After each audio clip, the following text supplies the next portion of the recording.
Okay, so for today's deep dive, we're looking at someone pretty interesting. Philippe Guillemant.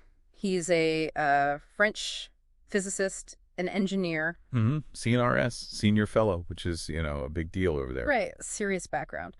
But he's using it to really push back against, well, the scientific establishment from the inside. Yeah, he's arguing that the whole philosophy of scientific materialism, the idea that we're basically just, complex biological machines, he thinks it's just incomplete. Incomplete how? Like, what's it missing? Well, things like intuition, for example, or synchronicity, those weird coincidences that feel meaningful. Where do they fit if we're just robots? Ah, okay, so he's saying physics itself needs a rewrite. Pretty much, yeah. Yeah. That's his huge project. La Theorie de la Double Causality, the theory of double causality. Double causality. And the goal is like a user's manual for reality. That's a good way to put it. Yeah. But to get there, he first has to tackle our basic understanding of time. Which physics usually treats as what, like a single track moving forward? Exactly, a fixed block. But Guillemant says, no space-time is flexible. It's multi-layered. He actually calls it an onion. An onion, l'espace-temps est un oignon. Okay. Yeah. And each layer isn't just empty space. It's like a potential timeline. It exists as vibratory information. Yeah. Think of it like a huge database of possible futures. Right, possibilities. So, okay, let's unpack the mechanism then. This double causality. We get the past pushing the present A causes B. That's standard. Classical cause and effect. But he's adding that the present is also being pulled by information coming backwards from the future. Exactly. Backwards from the future. It's information, not like, physical objects traveling back in time, but vibratory data influencing the present. A two-way street. Whoa. Okay, that's a lot. Doesn't that sort of sound like destiny, though? Like, if the future's pulling us, where's free will? Great question. And that's where he brings in consciousness. He makes a distinction between the everyday ego. And the soi, the higher self. Right. Exactly.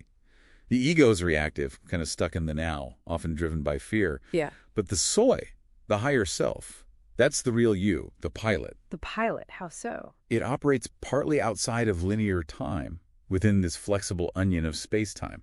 And it's the soi that can actively choose, or as he puts it, light up, a preferred future from all those possibilities. Okay, so if the higher self lights up a future, how does that show up for us? Like in daily life? Well, this is where synchronicity comes back in. It stops being just random coincidence. And becomes? The physical signposts, he calls them. If your soi is locked onto a future timeline, those meaningful coincidences, the right person calling just when you needed, seeing the same number sequence. Yeah, those uncanny moments. Those are like navigational beacons sent back from that future you've activated. They're confirmation. Yep, you're on track. Reality giving you feedback. Wow. Okay, so for you listening, this really changes the game for free will, doesn't it? Totally. It's Yeah. not about creating reality from nothing. It's about the freedom to navigate the possibilities that already exist. Choosing your timeline. Choosing your timeline. Yeah. And your agency, your power, lies in managing your inner state, what Guillemant calls your vibration, your intentions, your emotions, your core beliefs. So you tune your vibration to resonate with the future you want to experience. That's the idea. It's essentially, Right.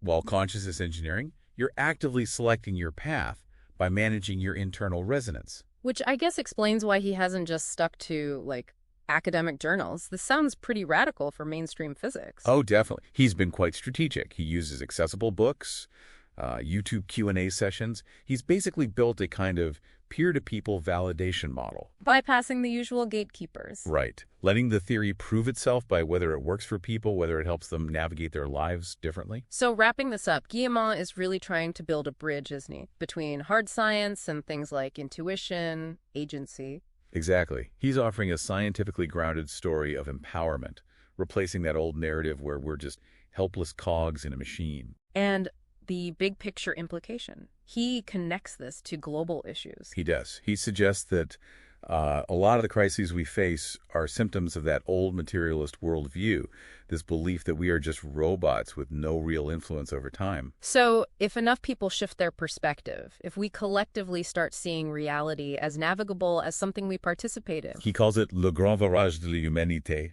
the great turning of humanity. The idea is that if a critical mass starts engaging in this kind of consciousness engineering, we could actually start selecting better collective futures, pulling in solutions. that's the provocative possibility, yeah. Yeah. Imagine humanity realizing its collective intention has the physical power to actually steer the landscape of time. Something to think about.